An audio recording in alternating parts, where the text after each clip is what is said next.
of Client Partnerships here at Pacific Cascade Legal. And today we have certified financial planner Greg Kurinec to talk about Social Security claiming strategies and how they can fit into your retirement budget. And this is going to be part one of a two-part series, and maybe more than a two-part series, on general retirement planning. So, Greg, how are you doing today? Fantastic, Steve. Thanks for having me today. Oh, I'm happy to have you. Before we start in, just give us a short and sweet who you are and how you kind of got into this field. Sure. Really, I always knew I wanted to work in finance in some way. So when I went away to school, I went to Purdue University, and they had their undergraduate studies. And when you're a freshman or you're trying to find, you take those aptitude tests and things like that. And I knew I wanted to be in finance. I'm from Chicago, so I thought I wanted to work down on the Board of Trade. But I realized pretty quickly that traders down on the board are kind of going away because there was this new thing called the internet coming out. And we had the Charles Schwabs and the E Trades and the Scott Trades of the world where people are doing electronic trading and things like that. So the runners and the traders down on the board were kind of going away. So I knew I needed to pivot a little bit.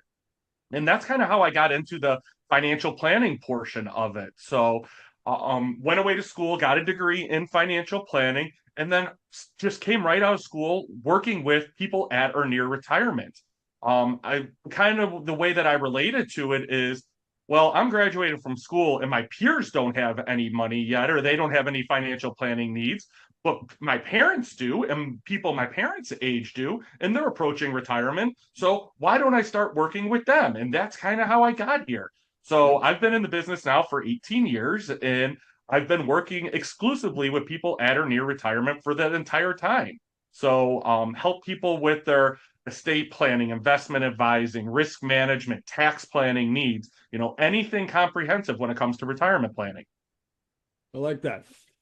So we're going to take today about Social Security, but it really is just part of, I guess you would call it your overall budget that you're going to have for retirement spending, isn't it? It is, I don't like to speak in hyperbole, but when it comes to Social Security and your Social Security claiming strategies, it really is one of the largest financial decisions you're going to make in your lifetime. Because not only is it going to affect your retirement income throughout retirement, and it's something that you can't screw up, whether it be investment related or anything like that, but it could potentially last your spouse's lifetime as well if you're married. So it's really important to not think of it as something simple as, hey, I'm going to fill out some paperwork and the checks are going to start rolling in. You really need to put some time and effort into determining when is the best time for you to claim Social Security so it fits into your overall retirement planning. Yeah, that makes completely sense. So let's just kind of start on that. Maybe just kind of go with the 101 question, what are your retirement benefits when it comes to Social Security? Just Well, in order to yeah. qualify for Social Security on your own earnings record, you have to have participated in the system and earned what they call 40 credits. Now, the threshold to earn your credits are not very difficult. You can earn up to 4 credits a year. So you need to work for 10 years or equal to 10 years to earn credits to file for benefits on your own record. And in 2024, we're looking at it takes about $1,700 in earnings to earn a credit this year. So it's not very much at all to earn your credits. But the more credits you earn, okay, and then the more you contribute to the system, the larger your benefit's going to become. So, it's not uncommon these days, especially when I'm starting to meet with people that are approaching retirement that might be 7, 10 years out from retirement to see their benefits at their full retirement age approaching $4,000 a month. I've seen my first benefit for somebody, if they were to delay their benefits till age 70, and we'll touch on that, that'll approach $5,000. So these benefits are not inconsequential, especially if we're talking about high earning individuals or high earning married couple. We could be talking about, anywhere between 80 to $90,000 a year just in Social Security benefits. Yeah, that's a big chunk of retirement. It really is. It is. And you talk about spouses. One of the strategies I know you talked about was at the very beginning, just sort of looking at when to file and and your spouse. So Hmm. why wait? I mean, a lot of people say, well, we're gonna do it. I mean, we can do it early. We're gonna do it early. We can do it at 65 and we're gonna get our money right away. But there's a benefit, isn't there, to waiting? There's absolutely a benefit. And this isn't saying that everybody should delay benefits. Obviously, everybody's plan's going to be a little bit different. But by delaying benefits, the Social Security system is going to reward you. So that kind of back of the napkin math here. For every year that you claim Social Security before your full retirement age, and your full retirement age is going to fall somewhere between 66 and 67, depending on the year in which you were born. For every year that you claim before that full retirement age, your benefit is reduced 6.5% per year. Now, this is where the reward comes in. For every year that you delay your Social Security past that full retirement age, your benefit grows at a guaranteed 8% per year. So at the very beginning, I said I work with my clients as an investment advisor and we work with investments, but I don't have any investment out there, Steve, that pays a guaranteed 8% per year right now. Yep. So they really are going to reward you. And really, what it comes down to when we're trying to make the decision on whether to claim early or whether to delay, whether it's delay all the way till 70, because that is the maximum we could delay. They don't reward you to delay anytime past there. Or should we claim early if we were to retire at 60, or should we claim at 62 or 65? It really has to do, a lot of it has to do with the longevity that we have. Okay. How long do we plan on being around? Now, nobody has a crystal ball, right? If we could pick the day that we all were going to pass away, this would make this retirement planning thing a whole lot easier, and I'd probably be out of a job.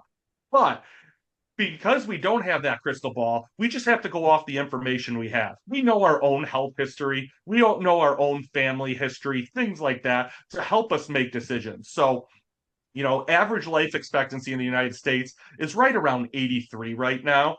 And to be honest, and rightfully so, whether they meant to do it or not, that's really the break even age for Social Security. Meaning, if you think you're going to live past age 83, you're probably better off delaying as long as you can.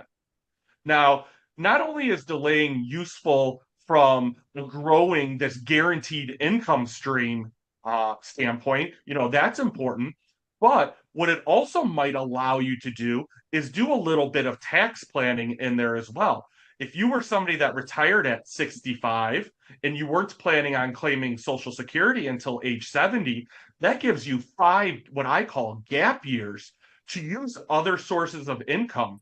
Because if anybody's seen my buddy Ed Slott on PBS, he talks about this retirement tax bomb that we have. Everybody has been saving their money in these pre-tax accounts, 401ks, IRAs, 403bs, and we've been taking advantage of the tax deferral on these accounts for the last 30 or 40 years, for as long as we've been working.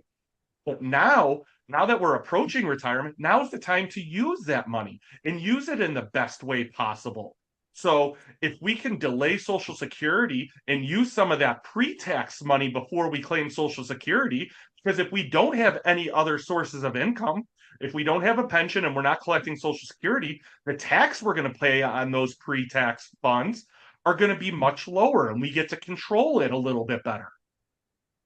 Not Wow. only that, the government dictates that right now, if you when you turn age 73, that you must start taking distributions from those pre-tax accounts through required minimum distributions. Well, I'm not anti-government or anything.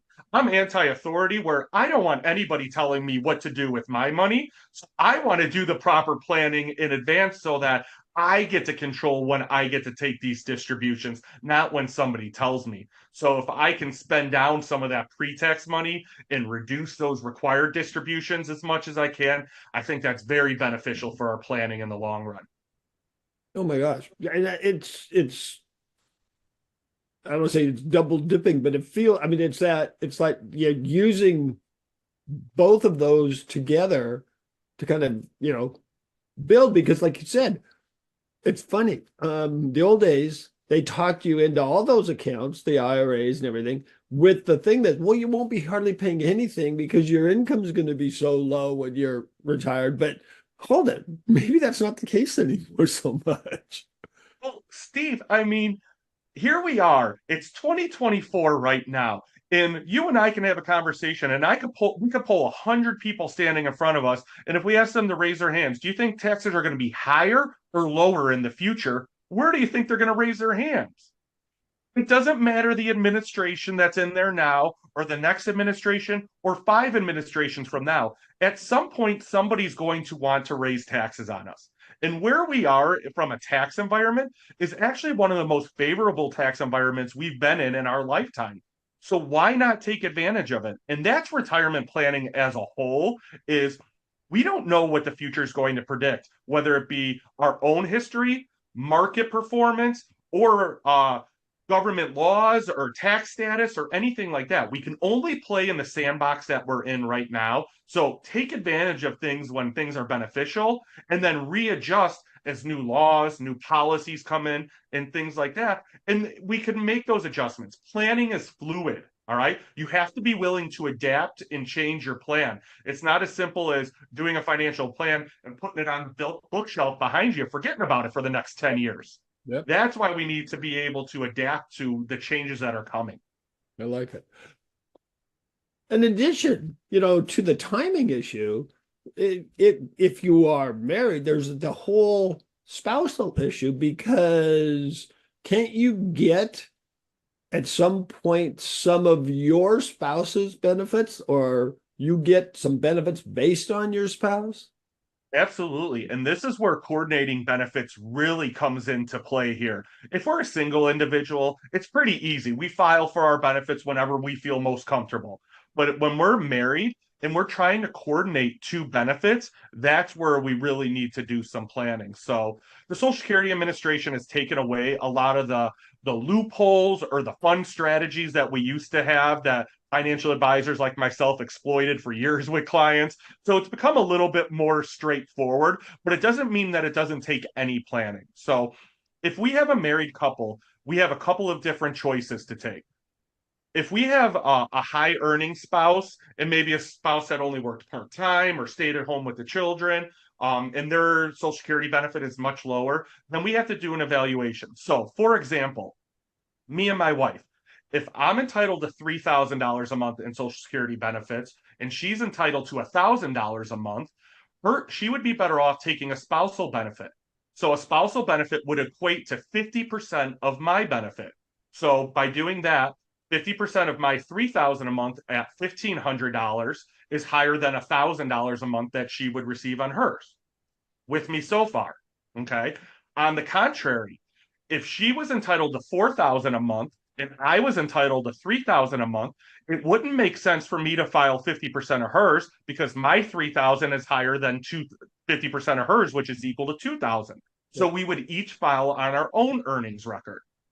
So something that I keep in mind, especially when I'm working with married couples, and there is a significant wage difference, is what I'm trying to do is get that higher earning spouse's benefit as high as I possibly can.